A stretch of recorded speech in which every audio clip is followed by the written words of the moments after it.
And as we go through, you'll see that that is the major form if you are applying for financial aid anywhere.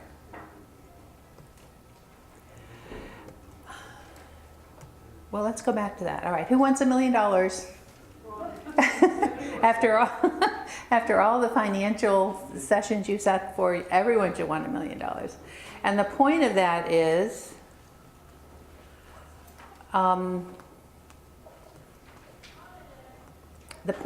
that this is a different version of Word, so that the graphic didn't show up.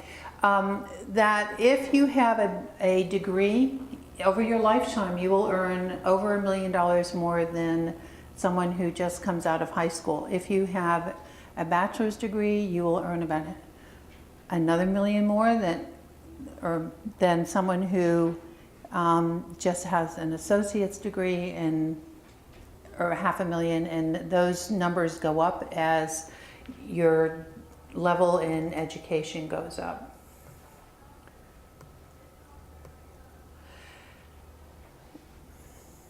The way to go through education, more commonly these days than there was in the past, is to apply for financial aid. And that is a family enterprise. The FAFSA form, which is the form that most students have to apply for or have to use, requires both parents' information and the student information. And you're required to provide your parents' information unless you are over 24 years of age, you are married, you have children or other dependents, you're an orphan, a foster youth, or have a legal guardian, you're in active duty in the military or a veteran of the armed services, you're residing in a homeless shelter and can verify that with documentation, or you are in graduate school, like law school, or you're getting an MBA or a doctorate. If those do not apply, then you have to provide your parents' information. If you have severe family circumstances, there are some overrides that a financial aid office can do and declare you an independent student, and you don't have to provide your parents' information. But we require lots of documentation, like police records and medical records and things to verify that there's a severe family situation that prohibits you from providing your parents' information. So this is just a general question that many students ask first. Do I have to provide my parents' information? So that is the answer. Oops, sorry, I'm going backwards here.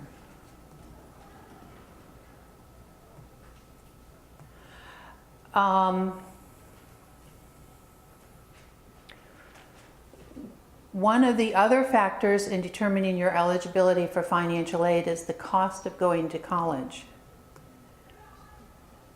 And this graphic isn't showing up either.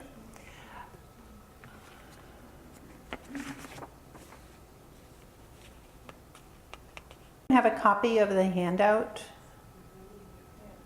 Okay, sorry about this. All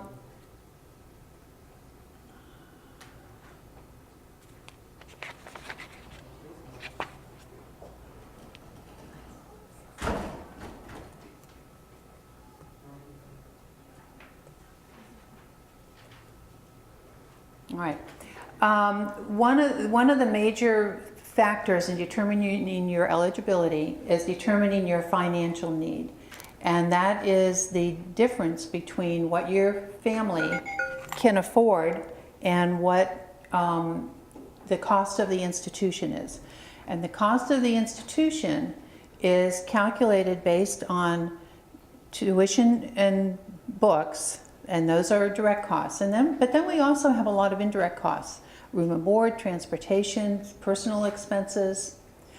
And all of those together are much more than the tuition. So how much do you think it costs for 1 year to go to Glendale Community College? Anybody have a guess? $5,500. $5,500? Well, just total cost.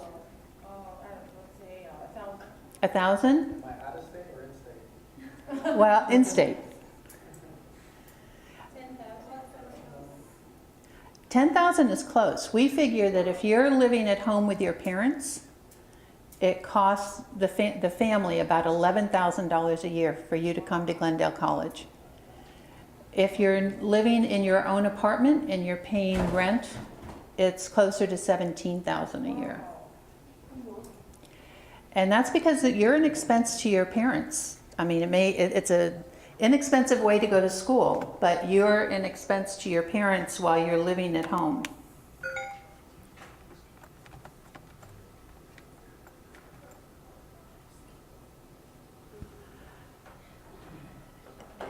And those are fairly common costs. The way that we get to those is that the state does, through the Student Aid Commission, a survey of about 250,000 students every few years. And we take the average costs that students throughout the state of California say that they are spending on different things, like transportation and books and supplies, etc. So when we're looking at your eligibility for financial aid, those are that's the cost of attendance that we're calculating. If you transfer from here and go to Cal State or CSUN, they'll be using similar costs, except in addition to that, they'll be adding their tuition. So that's over and above what those other costs are.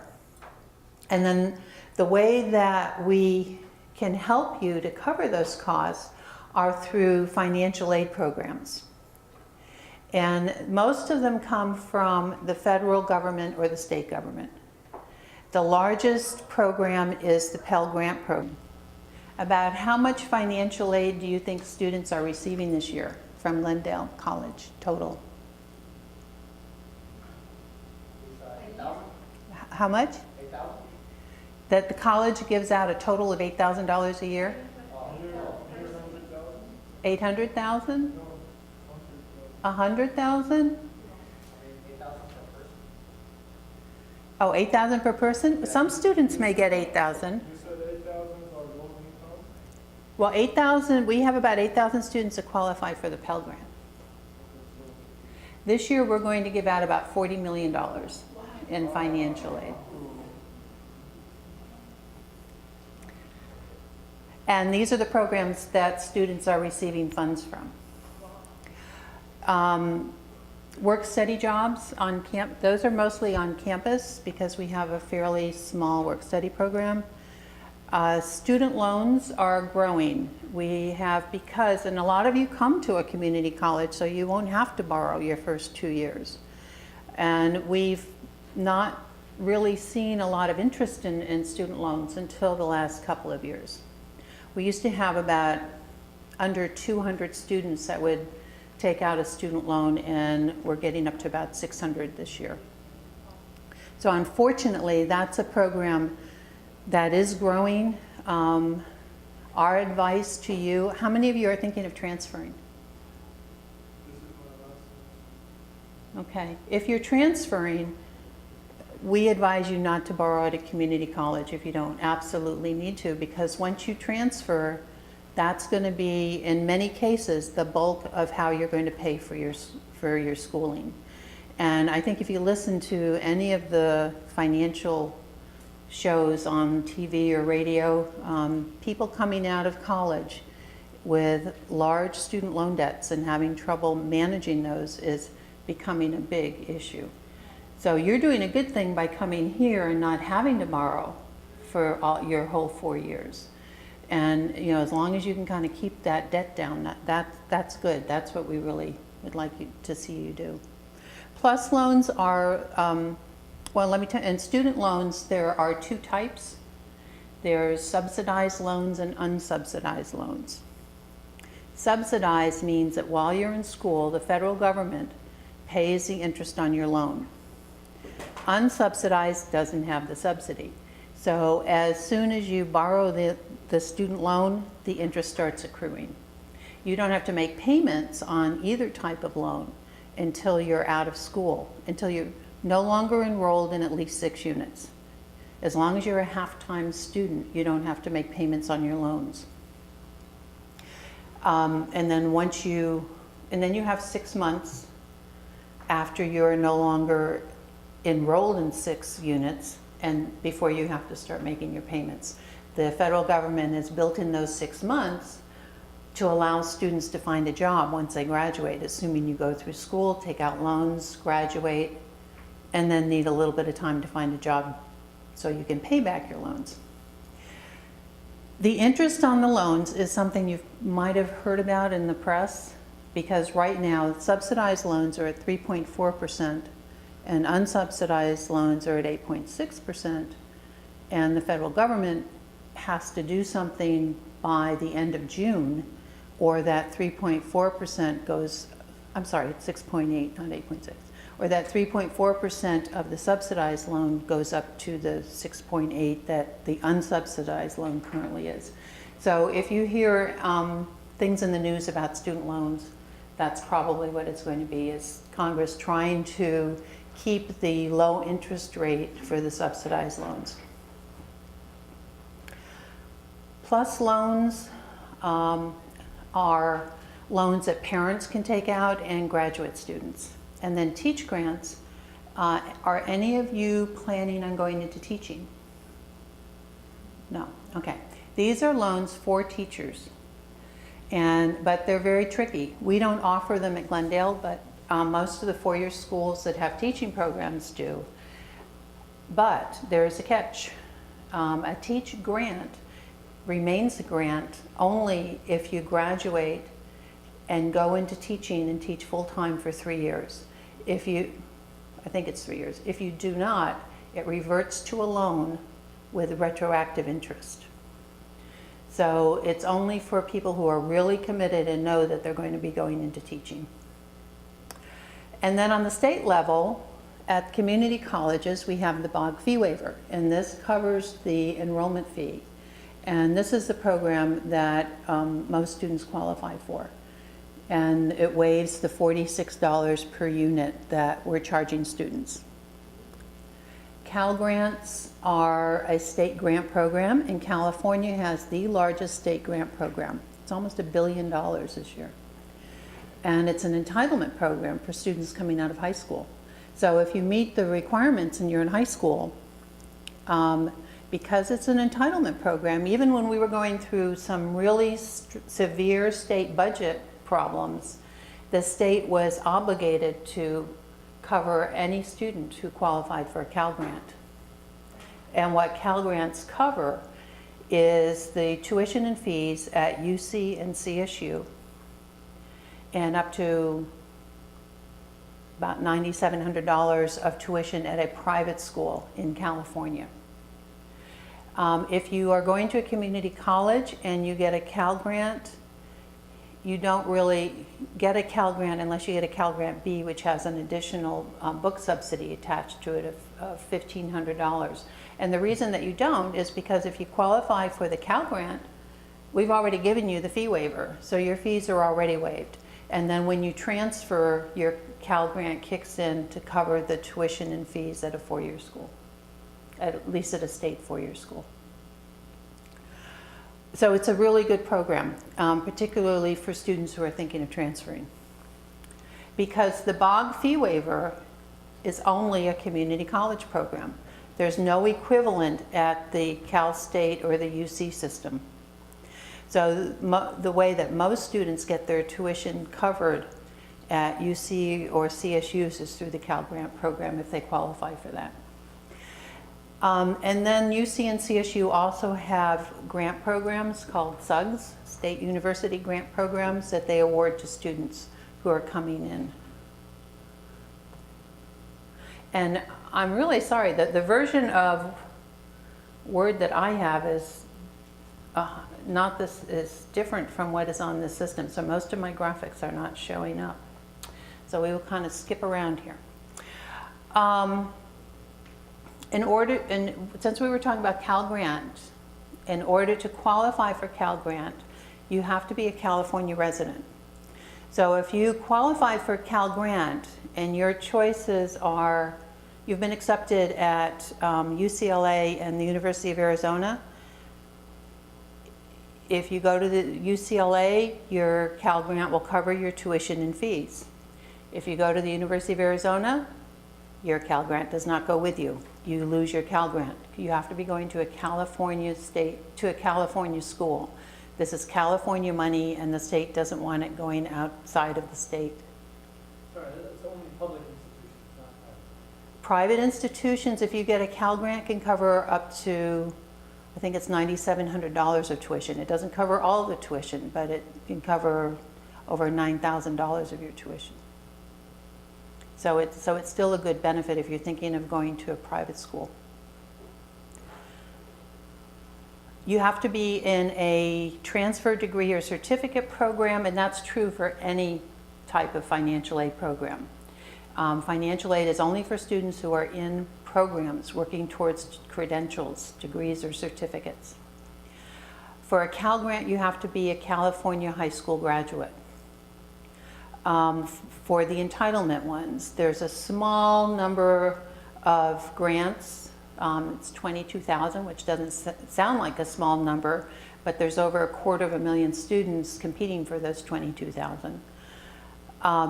So there's a small number of competitive grants that don't have that high school requirement for older students, and they're primarily for community college students. So most of those go to community college students. And you have to have financial need. You have to file the FAFSA form or the California Dream App. And the California Dream App is the form that, as of this coming year, undocumented students can file to qualify for state grant programs. You have to meet income and asset ceilings. So income has to be below a certain amount and assets have to be below a certain amount to qualify for a Cal Grant. And you have to meet satisfactory academic progress requirements, which we'll talk about. Every school has to set academic progress requirements for financial aid eligibility.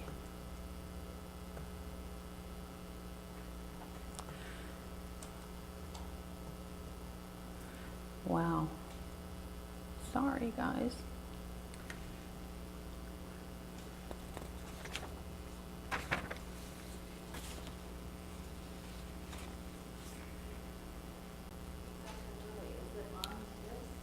It's on the handout, so I think we'll probably just go from the handout, because for some reason this version is not compatible with this computer.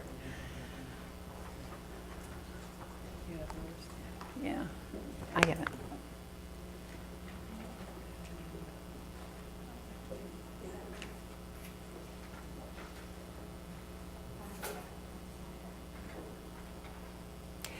Okay, so most of this we covered. If you go to page 2, when you're applying for financial aid, the first thing is to file the FAFSA form. And the last one on screen on page 2, the last slide. And that's done online. How many of you have applied for financial aid before already, once gone there? Okay. And how many of you haven't but intend to? Okay. It's gotten much easier. So everything is online. You go to fafsa.ed.gov. It's a federal document, and you just fill everything in. If you met some of those criteria, and you don't have to provide your parents' information, then you're the only one that has to go to the website, get a PIN, and fill out the form. If you have to provide parents' information, then your parents also need to get a PIN, because half of the form is their information and half is yours. In addition to filing and what happens is when you file the FAFSA form, that goes into the federal system, and every school that you list that you're thinking of going to next year will get the information from your FAFSA form. And when we get it, we download it into our system, and then we can start processing your financial aid unless there are some other documents that are required. And other documents can be required if there are some edits that you hit in our system, or if the U.S. Department of Education selects you for a process called verification. And that's pretty much what it says it is. It means you have to verify the numbers you put on the FAFSA form. So we have to collect tax returns to verify that the adjusted gross income, you and if your parents completed the form, they put on the form are accurate by collecting tax account statements of your tax return from the IRS. We have to collect W-2 forms to verify how much each wage earner earned. We may need to collect verification of other people in the household who say that they're in college, that they are enrolled at least half-time in a program. Sometimes we need to collect immigration information. We may need to collect verification of your high school graduation, because that's not something that's collected when you come to the college. So there's a lot of documents that the schools may require, any school you're applying to, not just us, that's part of the financial aid process. So it's really important that you get those in as soon as possible. Okay.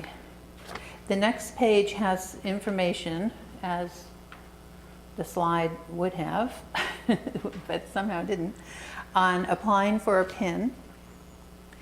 And when you go to the FAFSA website, there's a link to the PIN website. Once you get that PIN, that's your PIN number, just like it is for any other online site that you sign up for. And you can use that each year to get into your FAFSA information and fill out the form, because this is an annual event. If you're applying for next year, you'll be filling out the 2013-14 FAFSA form, and that's only for the year 2013-14. So each year that you intend to go to college and apply for financial aid, you need to fill out a new FAFSA form.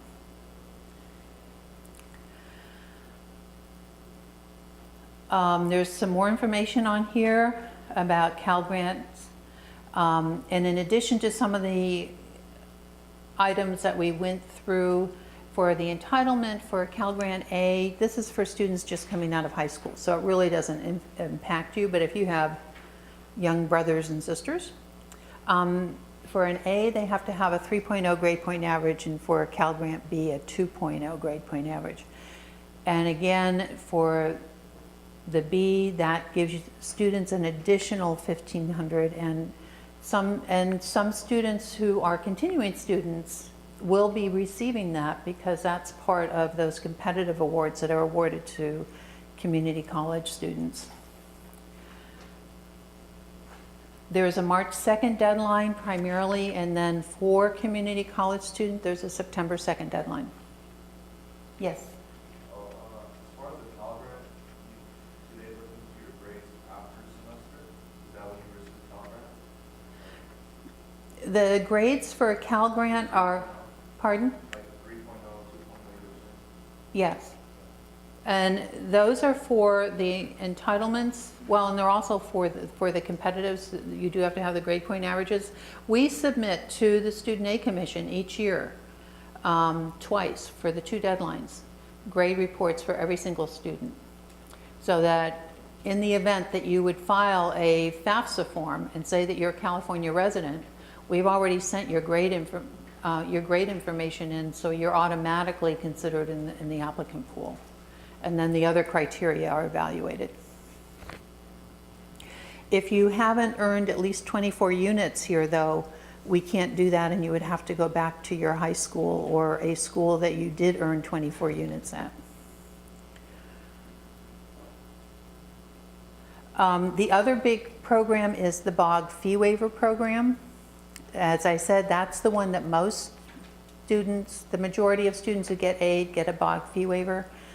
And the criteria for that is actually 3.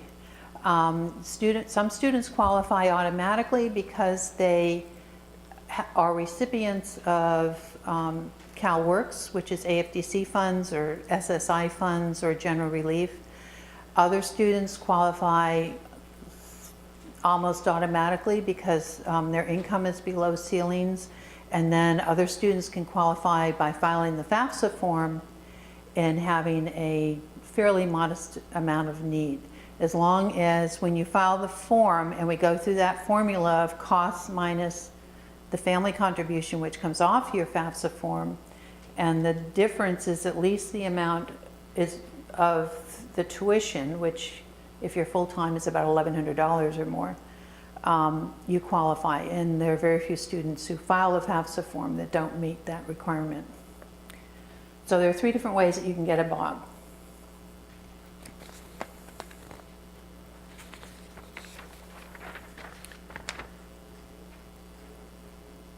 There's another program called the Chafee Grant.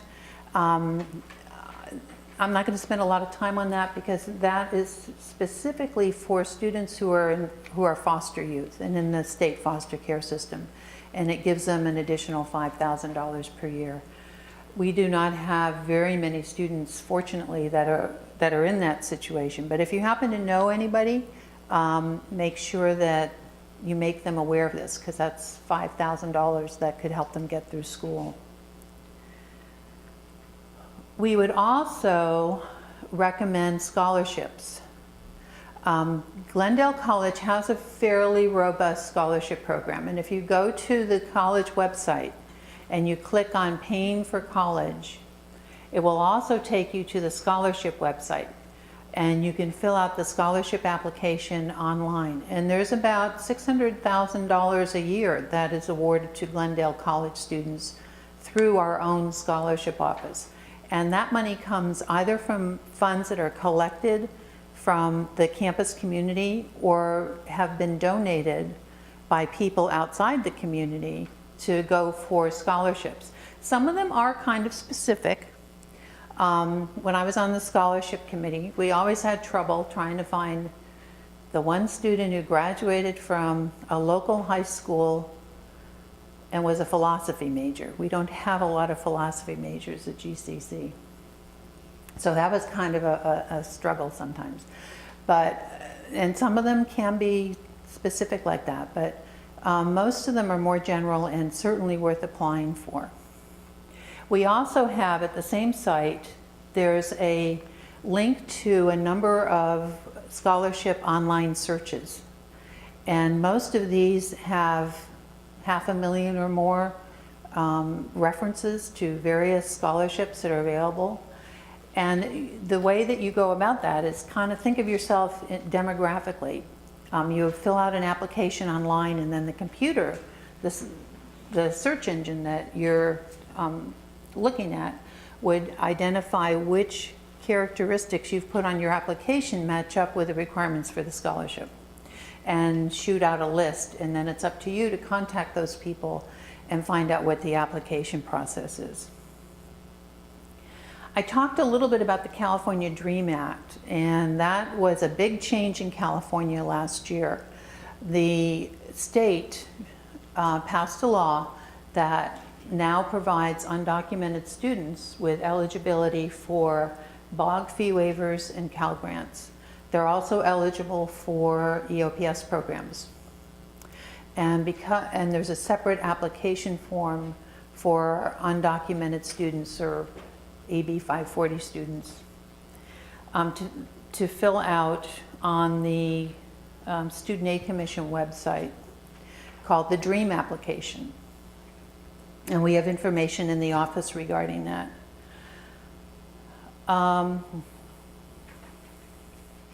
One of the things that's really important that I kind of mentioned a little bit is satisfactory academic progress. And the Department of Education last year really tightened up some of its regulations on academic progress for students receiving financial aid. And we used to only have to look at whether a student was making progress once a year. Now it's every semester, and that's what almost all schools now are doing. You can appeal if you're not meeting the standards, but it still has gotten more stringent than it was in the past. Generally speaking, and the standards that we apply at GCC are that you have to be maintaining at least a 2.0 grade point average, and that's your cumulative grade point average. You have to successfully pass 2/3 or 67% of all of the units that you've registered in. And you have to complete your program of study within 150% of the number of units required for the degree or certificate. So generally, we look at students who are in certificate programs once they've completed over 30 units. And if you're in a degree or transfer program, once you've hit 72 units. And at that point, you're on what we call term dismissal, and you would have to appeal. And if you appeal and it looks like you're on track and there's reasons why it's taking you longer than the normal 50 to 60 units to complete a program, then we put you on contract and you meet with a counselor who gives you a student ed plan, and those are the only courses that count towards your financial aid. That's a process that Glendale has had in place for decades, and many, many other colleges are now copying that same contract process. No matter where you go, if it's here or another community college, or if you are transferring on to a four-year school, that school has to have established its satisfactory academic progress requirements for financial aid. And it's really important that you know what they are so that you don't run out of your financial aid or become ineligible before you've completed the program that you went there to finish. For those of you who are planning on transferring, it's really important. Some of the colleges, I think CSUN will look at towards their calculated 150%. And when I say all the units you've taken, I mean all the units you've taken here or other colleges that you've been at. So sometimes we have students that transfer and are automatically starting out over the maximum unit limit that they've set for financial aid eligibility. Other colleges, and we use this policy, will only count the units that you actually transfer in that count towards your program. That information should be on the college's website. So if you're thinking of transferring, take a look at their financial aid office website and their satisfactory academic progress policy so that you know what the work that you've done here is how that's going to be counted when you transfer.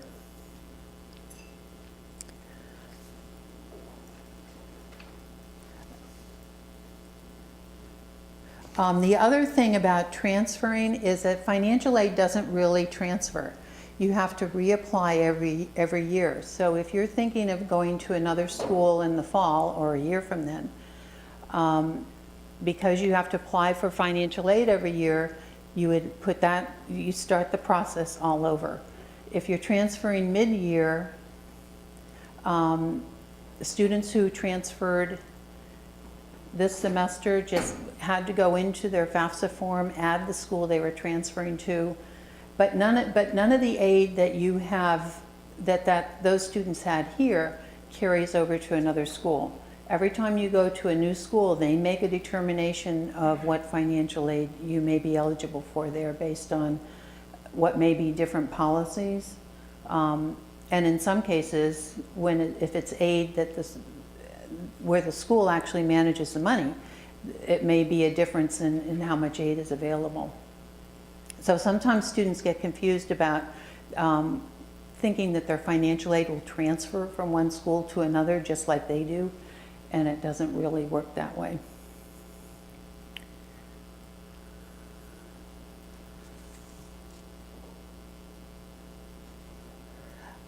The last thing I wanted to go over was to make sure that for those of you who are transferring, I said earlier that for a lot of schools, unlike community colleges, a lot of the four-year schools, when they give you your financial aid award, it will include loans.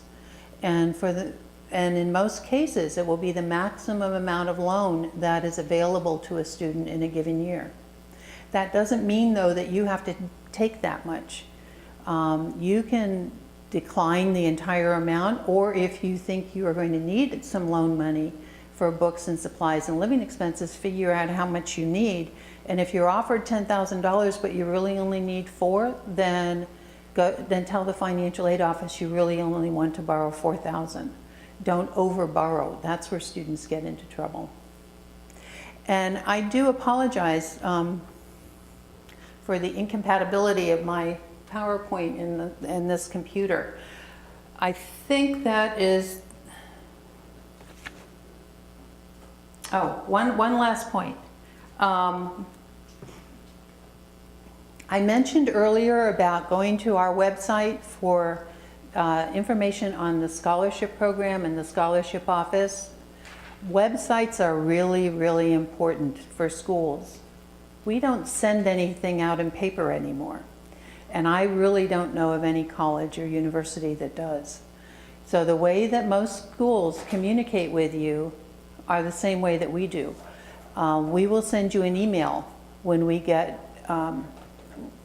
your information from your FAFSA form telling you to go to My GCC to see your BOG award or your financial aid award or the list of documents that you need to turn in. And that's a fairly common way of doing it. Most schools have a student portal just like My GCC where all of your information resides. And things like grades and financial aid missing item letters and financial aid award letters and priority deadlines are no longer sent to you in the US mail. You may get a text or an email telling you to go to your student portal website to find out the information. So make sure that as you go from school to school that you have signed up for the student portal and the student email at that school so that you are getting all that information that you need. And those were the main points that I wanted to cover. Any questions? The boxing waiver, do you need to do it every year? To say my COPSA, or? Yeah, the question is, do you have to do the BOG fee waiver every year? And yes, you do. So if you file the FAFSA form, we're picking up your eligibility off of the FAFSA. Those of you who filed a separate BOG application form, you have to do that every year. And the BOG year goes summer, fall, spring. So those of you who have a BOG this spring, this is the last semester that you will have it on your old application. You're going to have to do a 2013-14 application to renew your BOG for this summer, next fall, and next spring. Do you still need to do the COPSA after you get granted BOG? The question was, do you have to do the FAFSA if you have a BOG? No, however, the only thing that we can evaluate you for if all you're doing is filling out the BOG application is a BOG. On that list of all those other programs like Pell Grants and SEOG grants, if you do the FAFSA form, you get evaluated for all of them. So there's long been this thought that a lot of students that are only filling out the BOG application to get the fee waiver are missing out on some of the other programs because they're not filing the FAFSA form. So we would recommend you file the FAFSA. Is there any income guidelines for BOG? Like minimum? There are income guidelines for a BOG. I don't know offhand what they are for next year, and we don't publicize them. But we will tell you if you fill out the BOG application and bring it into the office. When you bring it in, we'll tell you if you qualify or not, or if you have to fill out the FAFSA form. Any other questions? So that's the application takes care of the bond too? Yes. Yes, if you follow the FAFSA, then you don't have to do a BOG application. The system automatically evaluates you for that. Yeah, one more question. Is there any more work study jobs available, or is that program closed? Question was about work study jobs. We have a fairly small work study program. There may be a few more for the remainder of the year. If you check with the student employment office or job placement office, they can help you and tell you if there are more jobs on campus. Both because of cuts in work study and because of budget cuts on campus, student jobs have really been cut back. We're hoping that next year that won't happen. And next year we'll be able to restore some of the jobs that we had to cut back on this year. We'll keep our fingers crossed. And tomorrow is the job fair where we have employers from off campus coming in. And many of them are coming and and are hiring both for part-time and full-time. So if you want to apply out there. Okay, any other questions? I have Matt? I have a question for the students. How many have applied for a scholarship here on campus? Why not? Do you have to work for this company after you A scholarship? No. It's free money. You apply, and maybe. It's a GCC scholarship. So it's Right, like a something. contract that you have to spend your time with the company? No, no, no, no.